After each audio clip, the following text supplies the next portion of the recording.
Hello student, welcome back our YouTube channel science beta. তো প্রিয় ছাত্রছাত্রীরা, আজকে আমি তোমাদের সঙ্গে কারেন্ট ইলেকট্রিসিটি এই চ্যাপ্টারের 5 নম্বর পার্টেতে খুবই গুরুত্বপূর্ণ দুটো টপিক আলোচনা করব। সেটা হচ্ছে কি, প্রথম হচ্ছে কি কম্বিনেশন অফ রেজিস্ট্যান্স, আর একটা হচ্ছে কি যে কোষ বা ইএমএফ কি বা ইন্টারনাল রেজিস্ট্যান্স কি, এই সম্পর্কে ডিটেলস আলোচনা করব। আর প্রত্যেকটা বিষয় কিন্তু তোমাদের এনসিইআরটি বইয়ের উপর বেস করে, অর্থাৎ তোমাদের এনসিইআরটি বই যা আছে প্রত্যেকটা লাইন বাই লাইন তুলে সহজ এবং সরল করে আমি বোঝানোর চেষ্টা করব। সেই জন্য ভিডিও কোথাও স্কিপ না করে প্রথম থেকে শেষ পর্যন্ত দেখবে। ওকে, তা দেখে নাও, প্রথম যেটা আলোচনা সে কম্বিনেশন অফ রেজিস্ট্যান্স। এটা তো খুব সহজ, তাই না? রেজিস্টার বা রোধের যে শ্রেণী সমবায়, সমান্তরাল সমবায়, এটা তোমরা ক্লাস 10 থেকে পড়তে শুরু করেছো। ক্লাস 10-এ পড়েছো, ক্লাস 12-এ পড়েছো। আজকে আমরা একটু বেসিকগুলো আলোচনা করবো, অর্থাৎ যেগুলো তোমাদের নিটের জন্য গুরুত্বপূর্ণ আছে সেইগুলো আমরা একটু ডিসকাস করে নিচ্ছি। দেখে নাও, ধরলাম যদি কোনো রেজিস্টার, 3টে রেজিস্ট্যান্স আছে, ধরলাম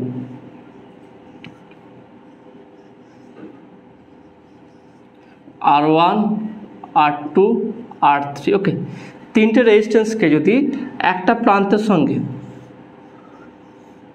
আর একটা প্রান্তকে যুক্ত করা হয়, অর্থাৎ R1, R2, R3, অন্য কোনো ব্রাঞ্চ তৈরি না করে জাস্ট একটা রোধের এন্ডিং আর একটা রোধের স্টার্টিংটা একসঙ্গে জুড়ে দিলাম, আর এখানটা এর সঙ্গে এটা জুড়ে দিলাম, এবং শেষে যে দুটো প্রান্ত থাকবে তার সঙ্গে যদি আমি একটা ব্যাটারি কানেক্ট করে দিই, তাহলে এই যে রোধের যে কম্বিনেশন বা যে একটা সিস্টেমটা আছে বা যেমন দেখাচ্ছি, এটাকে বলা হয় কি, এই কম্বিনেশনকে বলা হয় কি যে রোধের শ্রেণী সমবায়। ওকে, বা সিরিজ কম্বিনেশন। এখানে ভি অফ যদি ভি হয়, তাহলে এখান থেকে কারেন্ট আই যদি প্রবাহিত হয়, তার যেই কারেন্ট R1-এর মধ্যে দিয়ে যাবে সেই কারেন্টটা এর R2-র মধ্যে দিয়ে যাবে, সেটা R3-র মধ্যে দিয়ে যাবে। অর্থাৎ শ্রেণী সমবায় যুক্ত থাকলে প্রত্যেকটা রোধের মধ্যে দিয়ে একই কারেন্ট প্রবাহিত হবে। ওকে, কিন্তু প্রত্যেকটার বিভব কী হবে? আলাদা হবে। এর V1, এর V1, এর V2, এর V3। অর্থাৎ আমরা বলতে পারি কি, V1 equal to IR1, V2 equal to IR2, আর V3 ইকুয়াল টু IR3, তাই না? এটা এবার দেখে নাও, এই 3টে রোধকে যদি আমি শ্রেণী সমবায় করি, তাদের তুল্য রোধ, এদের তুল্য রোধ, অর্থাৎ এর বদলে যদি আমি একটা রোধ লিখতে যাই আর ইকুইভ্যালেন্ট, তুল্য রোধ কী হবে? R equivalent equal to R1 plus R2 plus R3। এটা হবে কীভাবে হলো? এটা ক্লাস 10-এও পড়ানো হয়েছে, ক্লাস 12-এও পড়ানো হয়েছে, সেটা তোমরা দেখে নাও। তাহলে আমরা জানি কোনো রোধকে যদি আমি শ্রেণী সমবায় যুক্ত করি, তার তুল্য রোধ কী হবে? বৃদ্ধি পাবে, তাই না? প্রত্যেকটা যোগ হয়ে যাবে, R1 plus R2 plus R3। অর্থাৎ আমি ধরে নিই যে R1 equal to 2 ohm, R2 equal to 4 ohm, R3 equal to 5 ohm. তাহলে দেখেন সব থেকে কম রোধ কার আছে? R1-এর। সব থেকে বেশি রোধ কার আছে? R3-র। তাহলে 3টে যোগ করলে আর ইকুইভ্যালেন্ট কী হবে? 2 প্লাস 4 প্লাস 5, তাহলে কত হচ্ছে? 6, 6 আর 5 11, 11 ওহম। তার মানে এটা ভালো করে মনে রাখবে যে রোধগুলো যদি শ্রেণী সমবায় থাকে, তাহলে ইন্ডিভিজুয়াল যে কোনো একটা রোধের সর্বোচ্চ যে রোধ হবে তার থেকেও তুল্য রোধটা কী হবে? বেশি হবে। তাহলে দেখে নাও, এখানে সব থেকে বেশি রোধ আছে কি? R3, কিন্তু তুল্য রোধ কি তার থেকেও বেশি হবে। তাহলে এটা তুল্য রোধ মানে শ্রেণী সমবায় থেকে সর্বদা রোধ বৃদ্ধি পাবে। ওকে, এবং এরই অপোজিটে যদি আমরা রোধগুলোকে সমান্তরাল সমবায় করে দিই,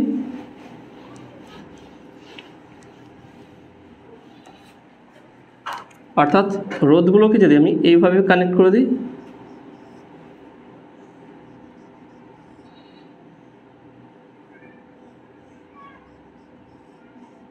এইভাবে কানেক্ট করে দিই, তার মানে এই 3টে রোধের এন্ডগুলোকে আমি একসঙ্গে যুক্ত করে দিয়েছি, তাই না? একসঙ্গে যুক্ত করে দিয়েছি, একটা তার দিয়ে যুক্ত করেছি বা একসঙ্গে যুক্ত করেছি। আর যুক্ত করলে কী হবে? দেখুন, এখানে যে কারেন্টটা যাবে সেই কারেন্টটা যাওয়ার পথে 3টে রাস্তা পাবে, 1, 2, 3টে, তাই না? শান্টের মতো 3টে রাস্তা পাবে, তার 3টে রাস্তাতে 3 রকমভাবে চলে যাবে। তাহলে ধরলাম এখানে I1, এটা I2, এটা I3। ঠিক এখানেও যেই কারেন্ট যাবে এদিক দিয়ে, এখানেও সেই কারেন্ট আসবে।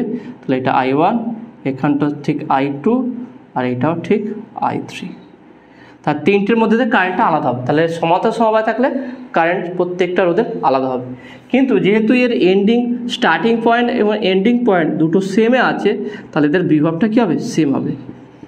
তার মানে এখানে প্রত্যেকটা রোধের ক্ষেত্রে যদি বলি, তাহলে এটা R1, এটা R2, এটা R3। তার মানে বলতে পারি যে V equal to I1 R1, তার মানে I1 equal to V by R1। ঠিক similarly I2 equal to V by R2, আর I3 equal to V/R3। Okay, এটা তাহলে এইগুলো হচ্ছে, তাই না, I1 I2 I3 এগুলো আলাদা হচ্ছে।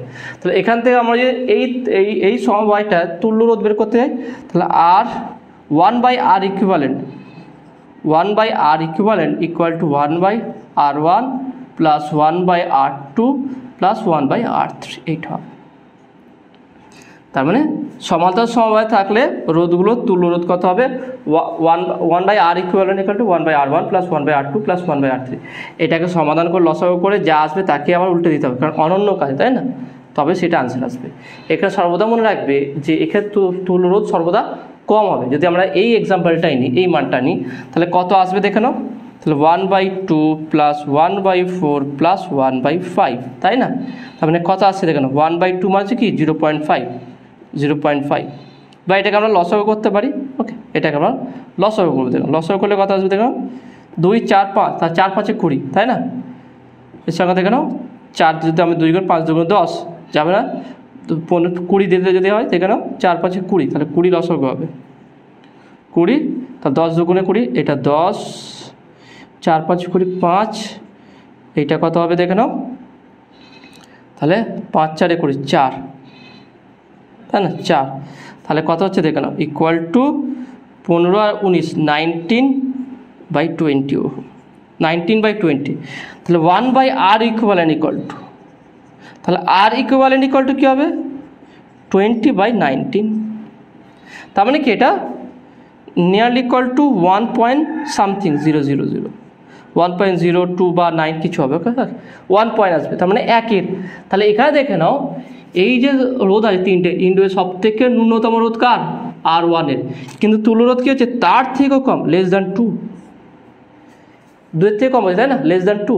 তাহলে এটা কি 2-এর থেকে কম হচ্ছে। তার সমান্তরাল সমবায় যুক্ত করলে রোধগুলোর যে যতগুলো রোধ যুক্ত করে সব থেকে ন্যূনতম যে রোধ আছে তার থেকেও তুল্য রোধটা কী হবে, কম হবে, তাই না। তাহলে সমান্তরাল শ্রেণী সমবায়ের ক্ষেত্রে তুল্য রোধ সর্বদা বেশি হবে, সব থেকে বেশি যে রোধ হবে তার থেকে বেশি হবে, কিন্তু সমান্তরাল সমবায়ের ক্ষেত্রে সব থেকে কম যা রোধ হবে তার থেকেও তুল্য রোধটা কী হবে, কম হয়ে যাবে। ওকে, তো আশা করি তুমি এটা বুঝতে পেরেছো, খুব বেসিক জিনিস। এবারে দেখেন আমরা কিছু স্পেশাল জিনিস নেবো যেগুলো পরীক্ষার জন্য আসে। দেখেন সেটা হচ্ছে কি, দুটো যদি আমি একই মানের রোধ নিই তাহলে কী হবে, same resistance R same resistance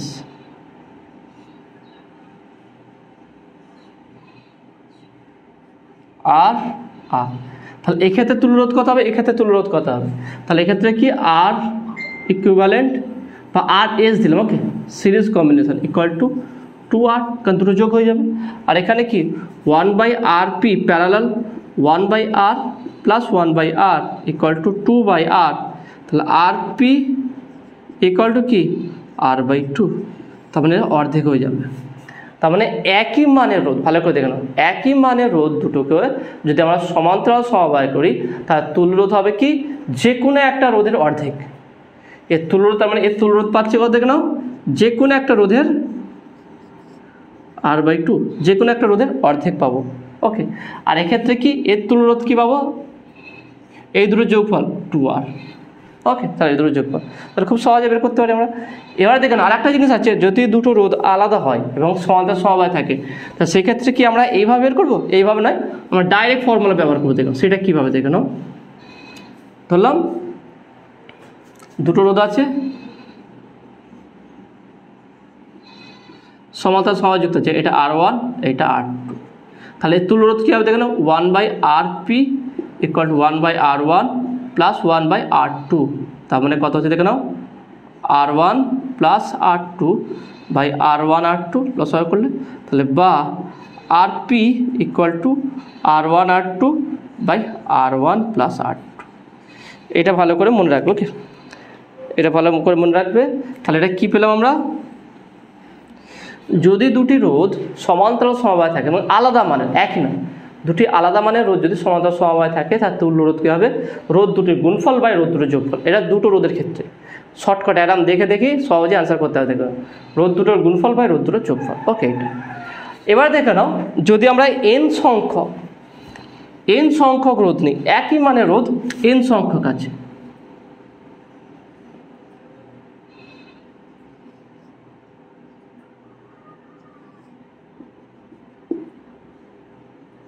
ওকে, এন সংখ্যক আছে। তাহলে এন সংখ্যক যদি একই মানে রোধ সমান্তরাল সমবায় থাকে সেখানে তুল্য রোধ কত হবে দেখে নাও, ভালো করে দেখে নাও। দুটো রোধ সমান্তরাল সমবায় থাকলে তুল্য রোধ হচ্ছে R/2, তার তিনটে হলে RP R/3। তাহলে এন সংখ্যক যদি একই মানে রোধ সমান্তরাল সমবায় থাকে সেক্ষেত্রে তুল্য রোধ হবে কি RP = R/N। ওকে, R/N, যত সংখ্যক হয় তত সংখ্যা এটা।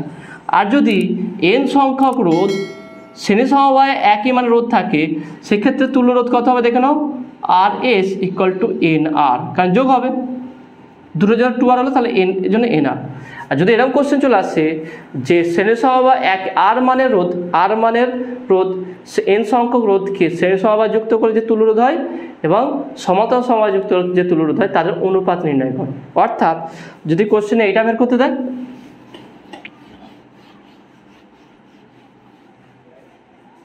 যে RS/RP এটা কত হবে, এন সংখ্যক আর মানে রোধ আছে, খুব সহজ। তাহলে RS = NR আর RP হচ্ছে R/N, তাহলে R কাটবে, N² হয়ে যাবে, N উপরে যাবে, তাহলে RS/RP কী হবে N²। তাহলে একটা শর্টকাট এরকম অ্যান্সার হয়ে যাবে। ওকে, তো এই বিষয়ে এইটা হচ্ছে বেসিক, এর উপরে অঙ্ক অনেক আছে, যখন এর উপর স্পেশাল একটা অঙ্ক আমি ভিডিও করবো, সেখানে নিটে বা জয়েন্টে কেমন অঙ্ক আসে বা প্রিভিয়াস ইয়ারে কেমন কোশ্চেন এসেছিলো তারপর স্পেশাল একটা ভিডিও করে দেবো। ওকে, তো নেক্সট যেটা আলোচনা করবো সেটা যে কি ইন্টারনাল রেজিস্ট্যান্স, খুবই গুরুত্বপূর্ণ বিষয়টা, একদম বেসিক জিনিস আজকে আলোচনা করে দেবো ইন্টারনাল রেজিস্ট্যান্স সম্পর্কে। আজকে যেটা বোঝাবো সেটা আশা করি যদি বুঝতে পারো তাহলে এই বিষয়ে বা এখান থেকে কোনো কোশ্চেন আসলে খুব সহজে অ্যান্সার করতে পারবো, আর কোনো ডাউট তোমাদের থাকবে না। ওকে, সমস্ত ডাউট আজকে ক্লিয়ার হয়ে যাবে। দেখেন খুবই সহজ, এটা ইন্টারনাল রেজিস্ট্যান্স।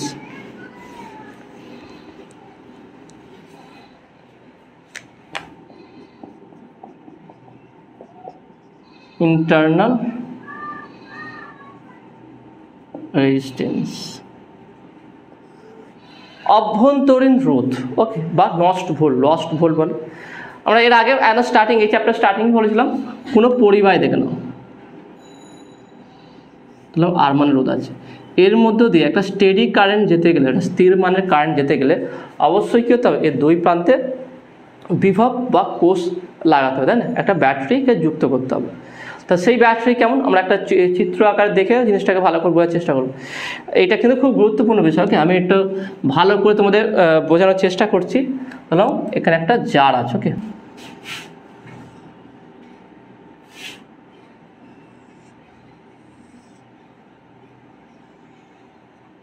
এর ভিতরে তড়িৎ বিশ্লেষ্য দ্রবণ আছে। ওকে, এর ভিতরে কি আছে, তড়িৎ বিশ্লেষ্য দ্রবণ আছে।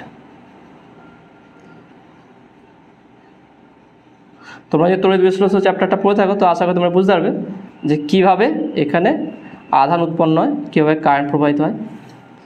তো এখানে দুটো পাত আছে। ওকে, এখানে দুটো পাত আছে, এখানে দুটো পাত আছে।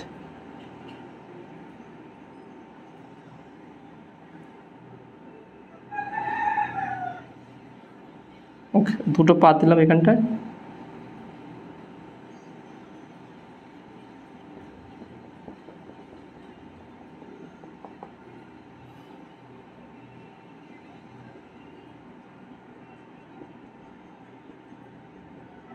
একটা পজিটিভ প্লেট, একটা নেগেটিভ প্লেট, অর্থাৎ একটা ক্যাথোড আর একটা অ্যানোড। তাহলে পজিটিভ প্লেটকে আমি পি দ্বারা রিপ্রেজেন্ট করছি, পি। ওকে, পি, এটা হচ্ছে কি অ্যানোড পজিটিভ। ওকে, এটা হচ্ছে কি ক্যাথোড বা এটা নেগেটিভ প্লেটকে এন দ্বারা রিপ্রেজেন্ট করছে, কি এটা হচ্ছে কি অ্যানোড, এটা হচ্ছে ক্যাথোড। ওকে, কারণ ক্যাথোড কি মানে নেগেটিভকে অ্যাট্রাক্ট, মানে পজিটিভকে অ্যাট্রাক্ট করবে। ওকে, তাহলে এটা হলো দেখলাম। এখানে যদি হয় তাহলে কি হবে দেখুন, এবং আমি ধরলাম এর আশপাশে যে তরল আছে, কারণ এটা যেহেতু নেগেটিভ তাহলে এর মধ্যে তড়িৎ বিশ্লেষ্য ঘটবে। তাহলে এর আশপাশে যে তরলগুলো আছে দেখুন,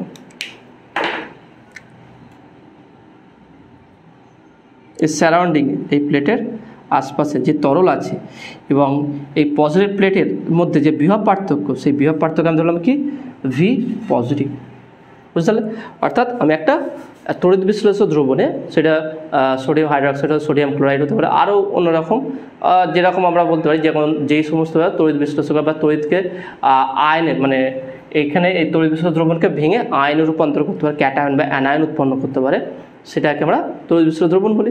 তা সেই তড়িৎ বিশ্লেষ্য দ্রবণে যখন একটা প্লেটকে, পজিটিভ প্লেট বা নেগেটিভ প্লেটকে রাখা হবে, তাহলে সেই প্লেটের সাপেক্ষে ওই প্লেটের সারাউন্ডিং বা আশপাশে যে তড়িৎ বিশ্লেষ্য দ্রবণ থাকবে তার মধ্যে একটা বিভব পার্থক্য সৃষ্টি হবে। ভালো করে দেখে নাও, একটা পজিটিভ প্লেটকে প্রবেশ করেছি তড়িৎ বিশ্লেষ্য দ্রবণে, তা যখনই তড়িৎ বিশ্লেষ্য দ্রবণে একটা পজিটিভ প্লেটকে প্রবেশ করাবো, তাহলে এর আশপাশে যে তড়িৎ বিশ্লেষ্য দ্রবণগুলো আছে সেই দ্রবণের সঙ্গে এই প্লেটের সঙ্গে একটা কী হবে, তড়িৎ বিভব পার্থক্য সৃষ্টি হবে। ওকে, সেটা ধরো ভি পজিটিভ। ঠিক একইভাবে অনুরূপভাবে নেগেটিভ প্লেটে উৎপন্ন হবে। ওকে, সেটাকে আমি ভি নেগেটিভ বলছি। এবার দেখে নাও, আমরা যদি এখানটা একটা বাহ্যিক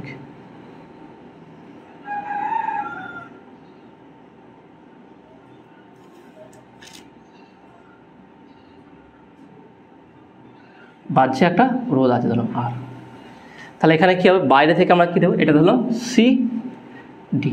ওকে, তোমাদের বই যেভাবে আছে সেইভাবে, যাতে করে তোমরা বইয়ের সঙ্গে মেলাতে পারো ভালো করে। ওকে, সি ডি। তাহলে পজিটিভ প্লেট দিয়ে কী হবে, এখান থেকে কারেন্ট প্রবাহিত হবে, সিম্পলভাবে এখান থেকে কারেন্ট প্রবাহিত হবে, আই কারেন্ট প্রবাহিত হবে, তাই না? এদিকে আই কারেন্ট প্রবাহিত হবে সি থেকে ডি এর দিকে। এখানে কী দেখো, ধরলাম এখানে যে আছে, যে আশপাশে তরল আছে, এটাকে আমি ধরলাম এ বিন্দু, আর এখানে আশপাশে যে তরল আছে সেটাকে আমি ধরলাম বি ধরলাম। ওকে, এটাকে এ ধরলাম, এটাকে বি ধরলাম। জাস্ট আমি এদেরকে একটা, ওকে, এর মাঝে মাঝে ধরলাম এই অবস্থা আছে। ওকে,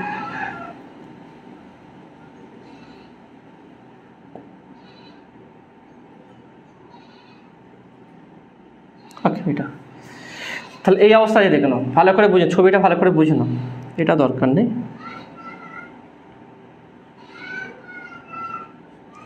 ওকে, এই অবস্থায় এটা হচ্ছে ছবি।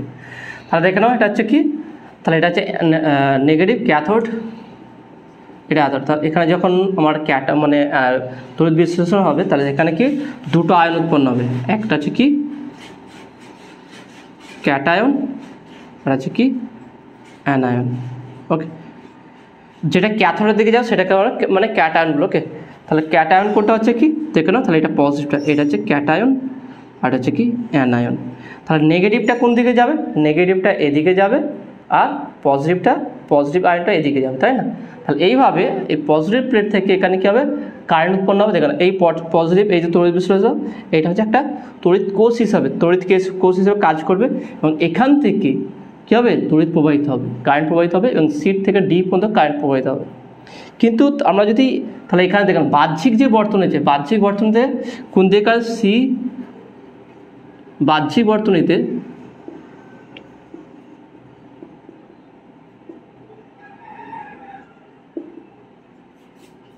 সি থেকে ডিতে তড়িৎ প্রবাহ হবে। ওকে, এবার আমরা যদি দেখে নাও, আমরা যদি প্রথমে এই বাহ্যিক বিষয়টা বাদ দিয়ে যদি ইএমএফটা ভালোভাবে চিন্তা ভাবনা করি, আমি বললাম কি পজিটিভ প্লেটের সাপেক্ষে তড়িৎ বিশ্লেষ্য দ্রবণের যে বিভব পার্থক্য সেটা ভি পজিটিভ, আর নেগেটিভ প্লেটের সাপেক্ষে তড়িৎ বিশ্লেষ্য দ্রবণের মধ্যে যে বিভব পার্থক্য সেটা কি ভি মাইনাস ভি নেগেটিভ। ওকে, মাইনাস ভি নেগেটিভ। তাহলে এই পজিটিভ প্লেট এবং নেগেটিভ প্লেটের মধ্যে বিভব পার্থক্য কত হবে, অর্থাৎ পি এবং এন এর মধ্যে বিভব পার্থক্য, সেটা কী হবে দেখুন, সেটাকে আমি ই দ্বারা রিপ্রেজেন্ট করছি। ই এটা হচ্ছে কি V positive minus of V negative. Okay, এটা তার মানে V positive plus V negative. এই যে দুটো ব্যাটারির মধ্যে ভালো করে দেখে নাও, এই যে দুটো প্লেটের মধ্যে যে বিভব পার্থক্য পেলাম, এটা কি বলা হয় কি ইএমএফ, ইলেকট্রোমোটিভ ফোর্স। ওকে, ইলেকট্রোমোটিভ ফোর্স, এতে ই দ্বারা বা এই ই দ্বারা রিপ্রেজেন্ট করা হয়। তাহলে ইএমএফটা কি ভালো করে বুঝে নাও, যে একটি তড়িৎ বিশ্বস্ত দ্রবণে দুটি প্লেটকে যদি প্রবেশ করানো হয়, ক্যাথোড এবং অ্যানোড প্লেটকে পজিটিভ বা নেগেটিভ প্লেটকে যদি প্রবেশ করা হয়, তাহলে পজিটিভ প্লেটের সাপেক্ষে নেগেটিভ প্লেটের মধ্যে যে বৃহৎ পার্থক্য হবে, সেই বৃহৎ পার্থক্য কি বলা হচ্ছে কি তড়িৎ চালক বল বা ইএমএফ বা ইলেকট্রোমোটিভ ফোর্স। ওকে, তাহলে সেটা আমরা কি পেলাম দেখে নাও, V plus plus of V minus. এটা হচ্ছে কি এই তড়িৎ কোষের এই যে কোষ আছে, আমরা এই কোষের দুটি প্লেটের মধ্যে যে বৃহৎ পার্থক্য বা সেই তড়িৎ চালক বলা হচ্ছে কি V plus plus V minus. Okay, তাহলে এটা আমরা ভিতরকার পেলাম। বাইরের দিকে আমরা ভাববো যেটা বাইরে হচ্ছে দেখে নাও। এবার দেখে নাও সি এবং ডি, সি এবং ডি এই দুটোর মধ্যে ধরলাম বৃহৎ পার্থক্য হচ্ছে ভি। তাহলে সি দেখে নাও, ভালো করে বুঝে নাও, সি এবং ডি বিন্দু দুটির বিভব পার্থক্য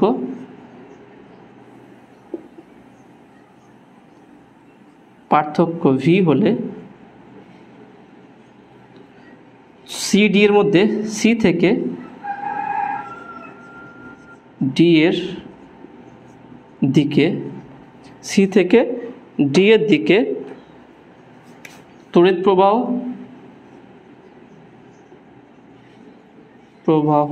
হবে। তড়িৎ প্রবাহ কত হবে দেখো না, I equal to V by আর।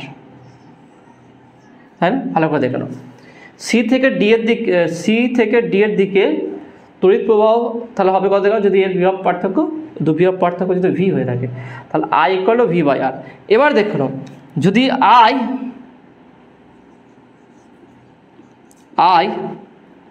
অসীম হয়,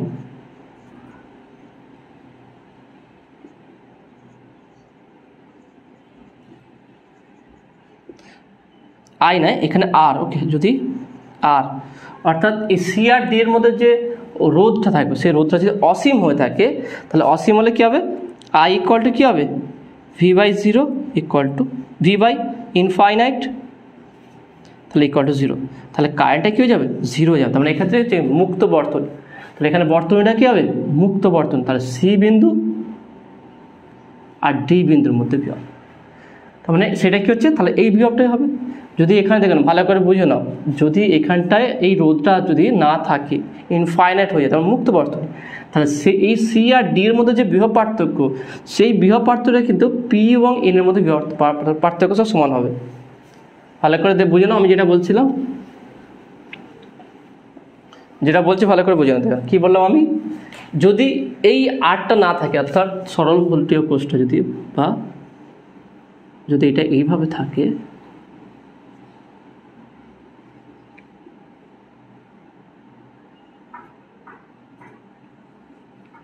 ওকে, এটা সি, এটা ডি, এটা পি, এটা এন।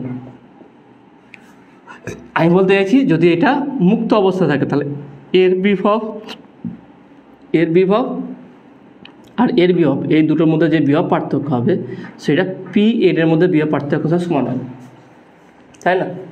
সি আর ডি এর মাঝে যে বিভব পার্থক্যটা হবে, সেই বিভব পার্থক্য পি এবং এন এর মধ্যে বিভব পার্থক্যের সঙ্গে কী হবে, সমান হয়ে যাবে, তাই না। এটা কখন, যখন মুক্ত বর্তনী বা ইনফাইনাইট রেজিস্ট্যান্স হবে। তা সেই বিভবটা কোনটা হবে দেখুন, সেই বিভবটা কী হবে, সেই বিভবটা আমরা বলতে পারি কি, ভালো করে দেখুন, তাহলে ভি ইকুয়াল টু, তার মানে আমরা বলতে পারি সি মুক্ত বর্তনীর ক্ষেত্রে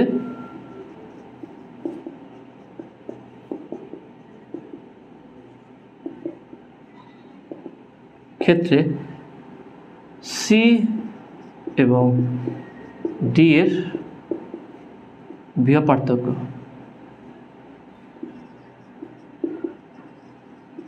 কি হবে, ভি ইকুয়াল টু সি আর পি এর মধ্যে বিভব পার্থক্য, সি এবং পি এর মধ্যে potential difference plus, okay, C আর পি এর মধ্যে পোটেনশিয়াল ডিফারেন্স প্লাস, তারপরে কী হবে দেখে নাও, এটা এ বলেছিলাম, এখানটায় বি বলেছিলাম, এবার দেখুন পি আর এ, কারণ এর মধ্যে একটা বিভব পার্থক্য আছে বলেছিলাম, পি এই প্লেট আর আশপাশে যে তরল আছে তার মধ্যে বিভব পার্থক্য আছে, তাহলে পি এবং এর মধ্যে পোটেনশিয়াল ডিফারেন্স প্লাস এ এবং বি, এ এবং বি, তাই না, এই দুটোর মধ্যে এ এবং বি এর মধ্যে পোটেনশিয়াল ডিফারেন্স প্লাস পি এবং এন এর মধ্যে পোটেনশিয়াল ডিফারেন্স, আর কি এন এবং ডি,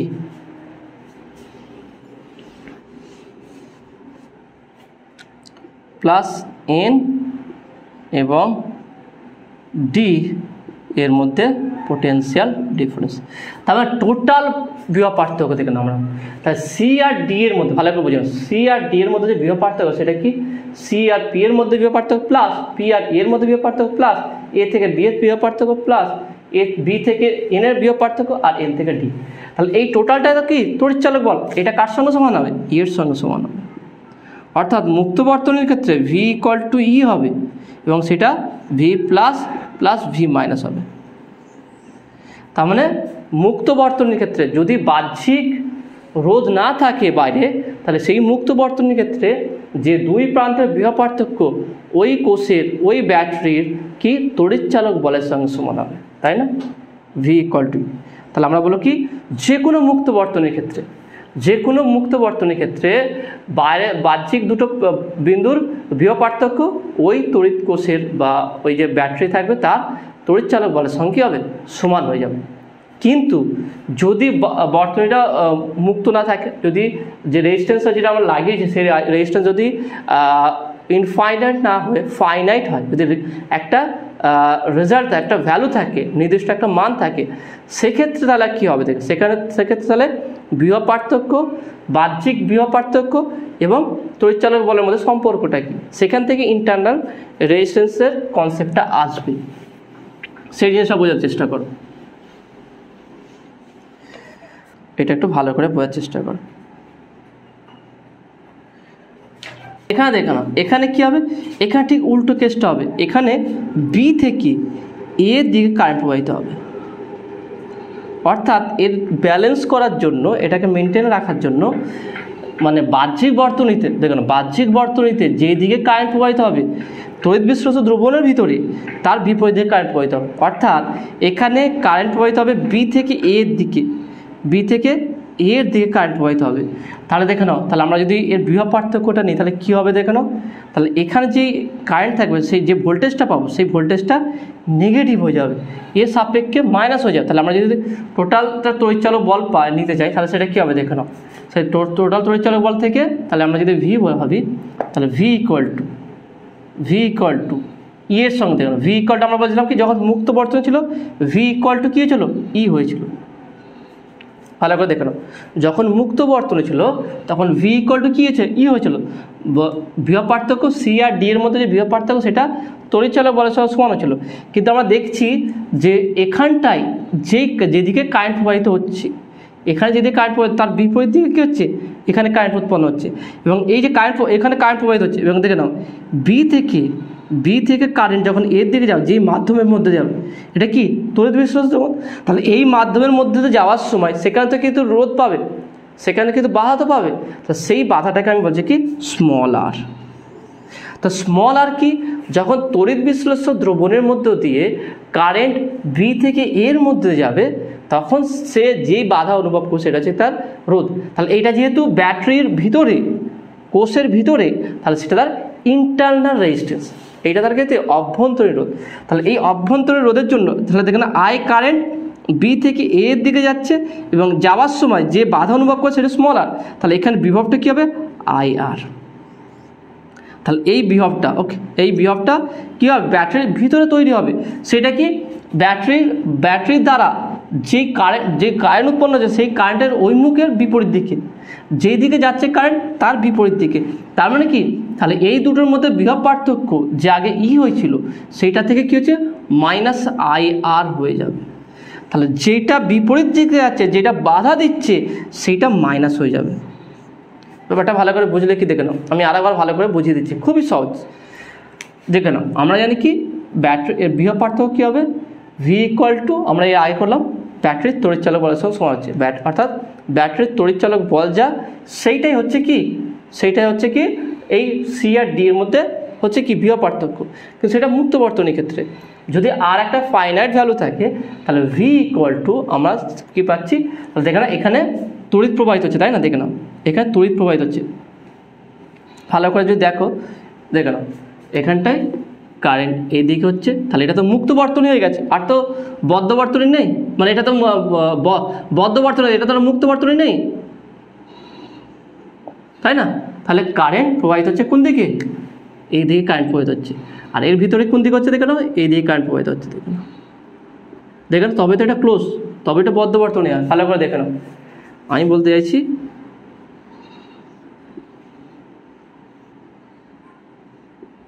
তাহলে বদ্ধ বর্তনী কখন হবে, যখন কারেন্টটা একটা টোটাল লুপ কমপ্লিট করবে, তাহলে এইদিকে কারেন্ট প্রবাহিত হচ্ছে, এইদিকে হচ্ছে, এইদিকে হচ্ছে, এইদিকে হচ্ছে, এইদিকে হবে, এইদিকে হবে, এইভাবে তো কারেন্ট যাবে, তাই না। তাহলে এখানে দেখতে পাচ্ছি আমরা, যদি ভালো করে দেখো যে এখানে উপরের ক্ষেত্রে কারেন্টটা প্রবাহিত হচ্ছে, এই দিক বরাবর কারেন্ট প্রবাহিত হচ্ছে, কিন্তু এখানে দেখে নাও তার অপোজিট দিকে, অর্থাৎ বাহ্যিক বর্তনীতে যে দিকে কারেন্ট প্রবাহিত হচ্ছে তার ঠিক বিপরীত দিকে এই কারেন্ট প্রবাহিত হচ্ছে। তাহলে এখানে যে বিভব পাবো, তাহলে সেখান থেকে এই বিভবটা দেখে নাও কী হচ্ছে, মাইনাস, তার বিপরীত দিকে, তাহলে এই বিভবটা মাইনাস হবে। আমরা কী পেয়েছিলাম, সি আর ডি এর মধ্যে যে বিভব পার্থক্যটা তড়িৎচালক বলের সঙ্গে সমান পেয়েছিলাম, কিন্তু সেটা মুক্ত বর্তনীর ক্ষেত্রে, কিন্তু যখন বদ্ধ বর্তনী করলাম তখন দেখলাম কি বাহ্যিক যে দিকে কারেন্ট প্রবাহিত হচ্ছে তার বিপরীত দিকে ব্যাটারির ভিতরে কারেন্ট প্রবাহিত হচ্ছে, এবং সেই কারেন্টটা প্রবাহিত হওয়ার জন্য এখানে কিছু বিভব, এইদিকে যে বিভব পাচ্ছি তার এই বিভবকে মিনিমাইজ করার চেষ্টা করছে, অর্থাৎ বাইরে যে বিভবটা পাচ্ছি সেই বিভব পার্থক্যকে মিনিমাইজ করার চেষ্টা, তার থেকে কমানোর চেষ্টা করছে। তাহলে কি পরিমাণ কমে যাচ্ছে, তাহলে আই ইন্টু স্মল আর। যদি আধান বা কারেন্ট বি থেকে এর মধ্যে যাওয়ার সময় যে বাধার সম্মুখীন হবে, সেই বাধা যদি আর হয়ে থাকে, স্মল আর হয়ে থাকে, তাহলে যেই বিভবটা বাদ যাবে সেটা হচ্ছে কি আই আর। তাহলে V equal to E minus I R. তাহলে এখানে বলতে পারি কি V equal to V plus V minus I R. বোঝা গেল ব্যাপারটা। তাহলে এইটাই হচ্ছে কি মানে টোটাল সি আর ডি, অর্থাৎ বদ্ধ বর্তনীর ক্ষেত্রে সি আর ডির মধ্যে বিভব পার্থক্য। ওকে, আর এখানে যে আরটা পেয়েছি, এই আরটা হচ্ছে কি, আরটা হচ্ছে অভ্যন্তরীণ রোধ, আর এখানে যে রোধ আই আর পেলাম, আই আর এটা হচ্ছে কি নষ্ট ভোল্ট।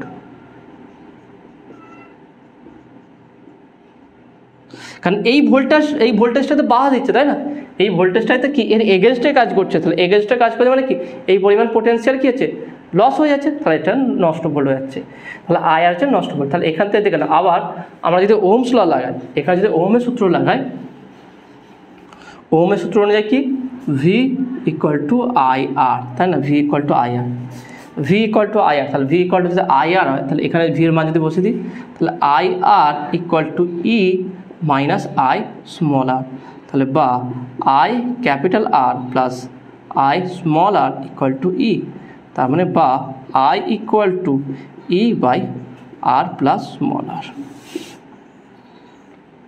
তাহলে এখান থেকে আমরা খুব সহজে যদি ক্যাপিটাল আর মান জানা থাকে, তাহলে ওই ব্যাটারির বা ওই কোষের মানে অভ্যন্তর রোধ কত হবে স্মল আর, সেটা খুব সহজে আমরা বের করতে পারবো। ওকে, তো আশা করি তুমি এটা বুঝতে পারলে। এইটাই হচ্ছে মেন কনসেপ্ট, যে কীভাবে এইটা উৎপন্ন হচ্ছে, কীভাবে ইন্টারনাল রেজিস্ট্যান্স ক্রিয়েট হচ্ছে বা তৈরি হচ্ছে, কীভাবে এটা বের হচ্ছে, বা নষ্ট ভোল্টের জিনিসটা কি কোথায় পাওয়া যাচ্ছে, বা কোন মুহূর্তে এটা পাওয়া যাবে, সেটা তুমি এটা এখানে বুঝতে পারবে। তাহলে এখানে দুটো জিনিস ক্লিয়ার হলো, যখন একটা বর্তনী ব্যাটারি যখন একটা মুক্ত অবস্থায় থাকে, তার সেই ব্যাটারির দুই প্রান্তের বিভবটাই হচ্ছে তার তড়িৎচালক বল, কিন্তু যখন একটা ব্যাটারিকে আমি বদ্ধ করে দেবো, সেখানটায় হচ্ছে কি একটা নষ্ট বল, একটা কী হবে, সেখানে একটা কী হচ্ছে ইন্টারনাল রেজিস্ট্যান্স তৈরি হয়ে যাবে। আর এখানে দেখে নাও এই ইন্টারনাল রেজিস্ট্যান্স কিন্তু প্রত্যেকটা ব্যাটারির উপরে ভ্যারি করে, সবার ক্ষেত্রে এক নয়। যেমন কি তড়িৎ বিশ্লেষণ যে আছে, এর ক্ষেত্রে নষ্ট ভোল্ট বা ইন্টারনাল রেজিস্ট্যান্স খুব কম হয়, কিন্তু নির্জল কোষের ক্ষেত্রে এর মান কিন্তু অনেকটা বেশি হয়ে যায়। ওকে, আর একটা বিষয় দেখে নাও, আমরা যদি চাই যে ম্যাক্সিমাম ব্যাটারি থেকে ম্যাক্সিমাম কারেন্ট পেতে যদি চাই, তাহলে সেখানে আর ইকুয়াল টু 0 হতে হবে, অর্থাৎ I equal two I max তখনই হবে যখন আর ইকুয়াল টু 0 হবে। তাহলে আর ইকুয়াল টু, অর্থাৎ রেজিস্ট্যান্স দেখে নাও, রেজিস্ট্যান্স যত কম হবে তত কারেন্ট বেড়ে যাবে। তাহলে আর ইকুয়াল টু যদি 0 হয়ে যায় তাহলে I max equal to E by small R. তাহলে এটাই হচ্ছে ব্যাটারি থেকে প্রাপ্ত সর্বোচ্চ প্রবাহ মাত্রা। ওকে, তাহলে আজকের ভিডিও এতটুকুই। আজকে যেগুলো পড়ালাম আশা করি তোমরা সেগুলো সব বুঝতে পেরেছো। যদি কোনো যে ডাউট থাকে, কোনো জিনিস বুঝতে অসুবিধা হয় বা কোনো জিনিস মিস হয়ে যায়, সেটা তোমরা কমেন্টে জানাবে। নেক্সট ভিডিও সেইগুলো অ্যান্সার দেওয়ার চেষ্টা করব। তো আজকের ভিডিও এতটুকুই, দেখা হবে নেক্সট ভিডিওই। Have a nice day.